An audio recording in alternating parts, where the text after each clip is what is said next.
అడవిలో ఒక ముసలి సింహం రాజుగా చెలామణి అవుతూ ఉంది. మేక, ఎలుగుబంటి, లేడి, దుప్పి, జింక, కోతి, కుందేలు వంటి చిన్న చిన్న జంతువుల్ని పట్టి ఇష్టం వచ్చినట్టు చంపి ప్రతిరోజు తినేస్తూ ఉంది. ఒకరోజు ఆ చిన్న జంతువులని ఒక మహాసభ జరిపి సింహం బాధ చాలా ఎక్కువగా ఉంది, దాన్ని తప్పించుకునే మార్గాన్ని ఆలోచించాలనుకున్నాయి. ఆ మాటలు విన్న ఎలుగుబంటి అందరం కలిసి ఒకేసారి సింహం మీద పడి చంపేద్దామా అని అంది. అది జరిగే పని కాదు, ఆ పని మనం చేయలేము అని అరిచాయి మిగతా జంతువులు. ఈలోపు నక్క ఒక సలహా ఇచ్చింది. మనం సింహం రాజుతో ఒక సంధి చేసుకుందాం అని సలహా ఇచ్చింది. ఏమని ఒప్పందం చేసుకుందాం అని అడిగింది జింక. అప్పుడు నక్క ఉత్సాహంగా ఇలా అంది, అది మనల్ని రోజు ఎన్నెన్నో జంతువులను చంపే బదులు రోజుకు మనలో ఒకరిని సింహానికి ఆహారంగా పంపుదాం, ఎలా ఉంది నా సలహా అంది. శబాష్, చాలా బాగుంది అన్నాయి అన్ని. ఈ విషయం సింహం రాజుకు చెప్పగానే తాను వెంటాడే శ్రమ లేకుండా ఆహారం దానంతటా తన వరకే వస్తుంది అని భావించి అంగీకారం చెప్పింది.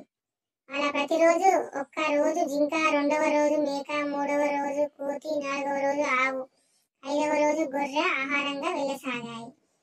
ఇలా సింహం రాజుకు వెంటాడిన అవసరం లేకుండానే రోజులు గడిచిపోతున్నాయి. ఒక రోజున సింహానికి ఆహారంగా వెళ్లే వంతు కుందేలు మీద పడింది.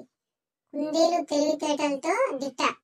మంచి ఉపాయంతో సింహరాజు వద్దకు అనుకున్న సమయానికి వెళ్లకుండా కావాలని ఆలస్యం చేసింది.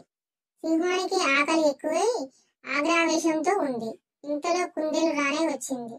దాని మీద కోపంతో ఏమి ఇంత ఆలస్యం కుందేలా అని గర్జించింది. దానికి సమాధానంగా నాతో మరొక జంతువును కూడా పంపారు, అయితే దాని దారిలో ఒక సింహం అడ్డం వచ్చి చంపి తినేసింది, నేను తప్పించుకొని నీ వద్దకు వచ్చాను అని అబద్ధం చెప్పింది కుందేలు. సింహం కోపంతో పెద్దగా గాండ్రిస్తూ, ఏమిటి, నేను కాకుండా మరో సింహం ఈ అడవిలో ఉందా, దాన్ని నాకు చూపించు అని అరిచింది కోపంగా. రండి ప్రభు అని చెప్పి సింహాన్ని ఒక దిగుడు బావి దగ్గరకు తీసుకుని వెళ్లి, చూడండి లోపల ఉంది అన్నది కుందేలు. అది మిట్ట మధ్యాహ్నం కావడం వలన దాని ప్రతిబింబం నీళ్ళను చూసి అది మరొక సింహం అని తలచి దాన్ని చంపడానికి ఆ బావిలోకి దూకి చనిపోయింది. అలా కుందేలు చిన్నదైన దాని తెలివితేటలతో పెద్ద సింహాన్ని మట్టుబెట్టింది. అడవిలోని జంతువులన్నీ చాలా సంతోషించాయి. ఈ కథలో నీతి ఏమిటంటే ఉపాయంతో ఎంత పెద్ద అపాయాన్నైనా తప్పించుకోవచ్చు అని.